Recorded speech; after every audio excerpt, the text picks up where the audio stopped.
Oke, bismillah, assalamualaikum warahmatullahi wabarakatuh. Saya Laude Ahmad Ilham dari program studi ilmu komputer akan mempresentasikan aktivitas proyek yang saya buat, yaitu perancangan sistem inventory barang.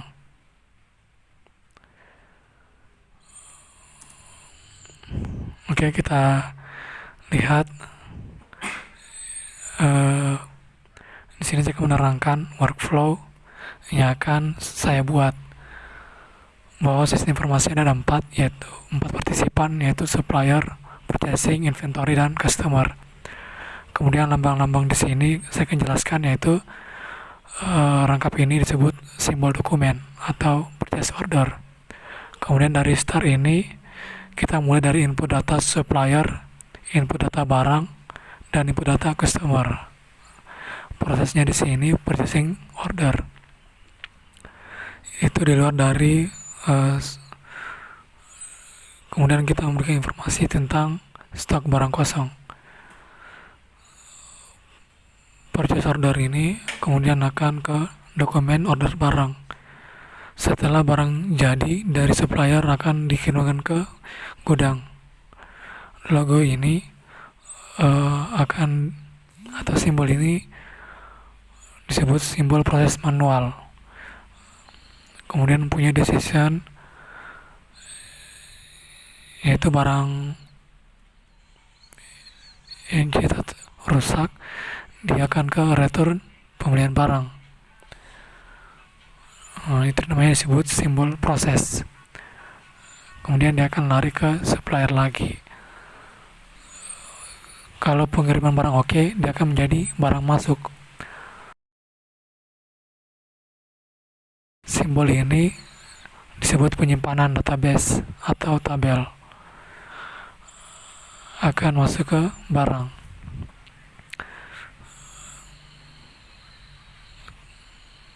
Kemudian dari input supplier menjadi tabel supplier, dan outputnya dari semua ini adalah laporan.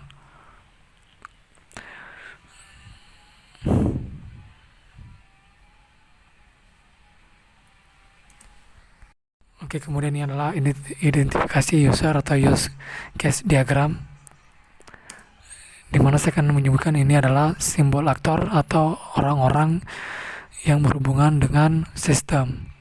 Di sini ada admin dan user. Kemudian yang bulat ini adalah simbol interface, adalah sebuah sistem atau kegunaan dalam sebuah sistem. Mengapa ini dibagi-bagi? Karena semuanya ada prioritas. Prioritas dari admin yaitu membuat laporan, menginput data consumer, supplier. Kemudian di sini ada user. Di sini ibaratkan menjadi sebuah orang kasir atau pengguna. Prioritasnya yaitu menginput data barang masuk. Saya ulangi, yang bulat ini namanya interface, yang kotak ini namanya package atau simbol subsystem. Ada input, transaksi, laporan. Kemudian ini ada penjelasannya, melakukan proses berbentuk transaksi termasuk laporannya. Kemudian user, dia tuh admin atau operator hak asas penuh terhadap sebuah sistem.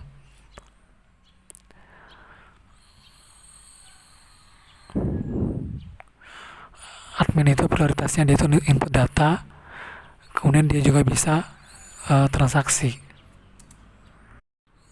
Oke, kemudian yang ketiga yaitu IRD. Ini adalah entitas dari seluruh program atau cakupan sistem. Ini adalah entitas dari sistem saya yang terintegrasi dengan bentuk dari sifat one to many, min to many, atau many to one. Di sini ada garis putus-putus atau cakupan, di mana informasi ke purchasing, dan purchase order itu di luar dari sistem kita. Nah, dari sini kita terangkan IRD itu secara detail. Di sini IRD-nya adalah Ini adalah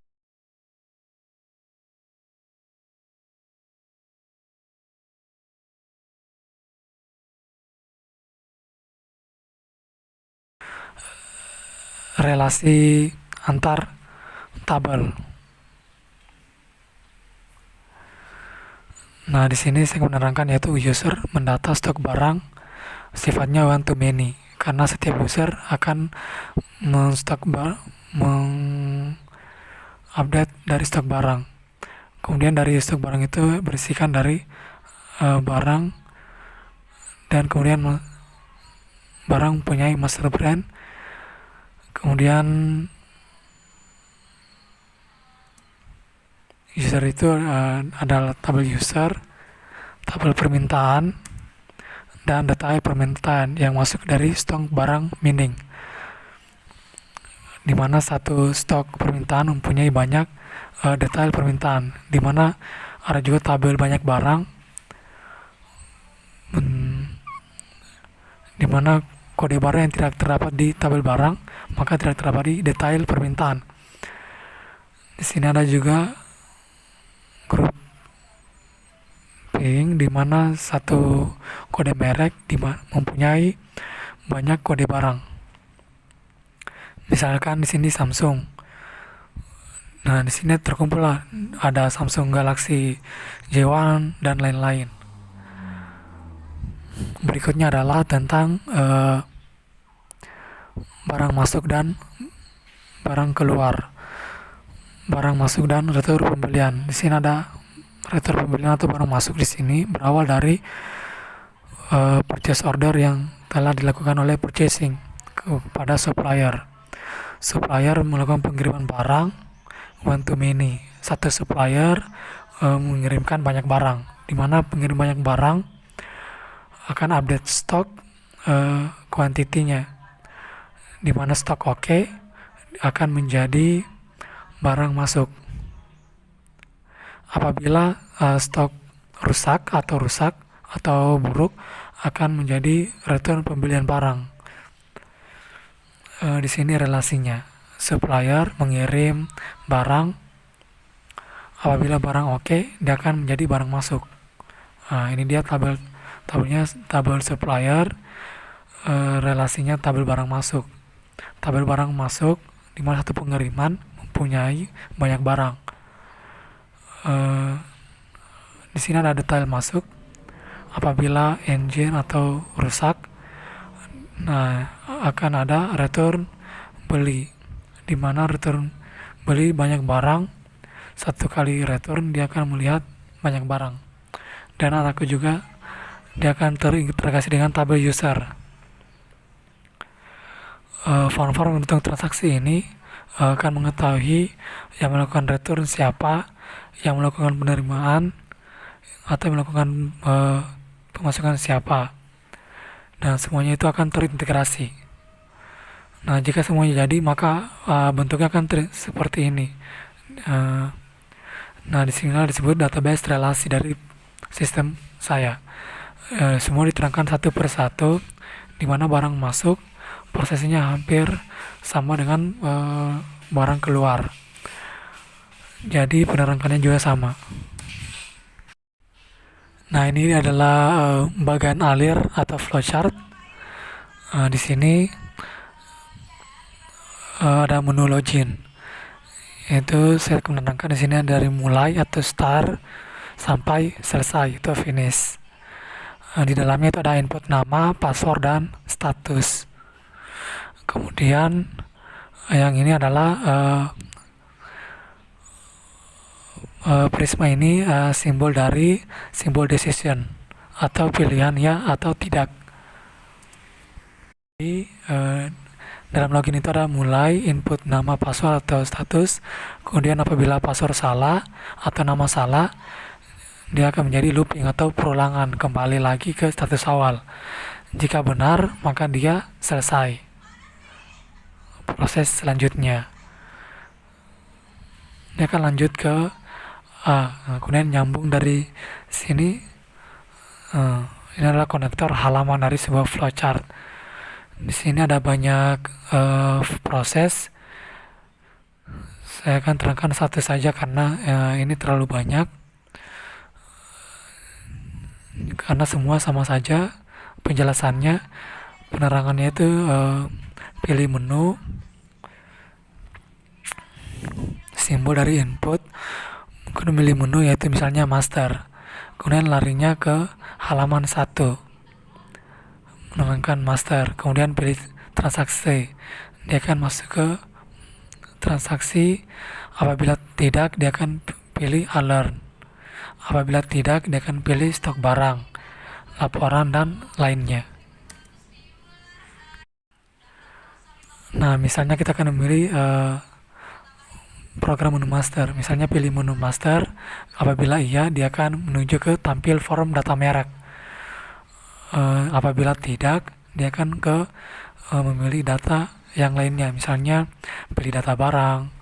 Tentu jika ya, dia akan tampil form data barang. Apabila tidak, maka dia akan seterusnya sampai selesai. Kemudian ini adalah menu transaksi. Sama saja, dimana pilih menu transaksi apabila memilih PB. Jika ya, maka dia akan muncul tampil form permintaan barang. Apabila tidak, berarti pilih tambah stok. Apabila tidak terus sampai seterusnya, maka selesai. Begitu. Kita memilih return barang, dia akan pilih return, dimana memilih alirnya sama saja. Kemudian ini ke laporan, mulai misalnya ada laporan yang banyak, misalnya permintaan barang, input ada 2, PB nota, dan juga berdasarkan bulan. Tambah stok juga ada 2, yaitu pilih tambah stok, bisa berdasarkan nota atau berdasarkan bulan. Outputnya adalah tampilan laporan per bulan atau tampil laporan per nota. Ini juga untuk melihat stok gudang. Dan yang keduanya juga ini adalah pilih return, dimana ada return pembelian atau return penjualan. Inputnya ada 2, yaitu per bulan atau nota. Kemudian yang ini lagi selanjutnya, pilih price list, tampilan laporan price atau harga. Pilih return penjualan berdasarkan nota atau bulan. Ini sebenarnya semua sama, tapi saya akan menjelaskan satu karena terlalu banyak dan juga terlalu panjang. Kemudian adalah bagian alir program menu sistem. Kita mulai, kemudian pilih menu sistem, kita login. Jika yes, kembali ke semula. Jika tidak, kembali dia akan ke logout atau selesai. Itu tadi penjelasan saya mengenai aktivitas saya, yaitu perencanaan sistem inventory. Mohon maaf jika agak kurang jelas karena terlalu banyak. Mohon maaf. Assalamualaikum warahmatullahi wabarakatuh.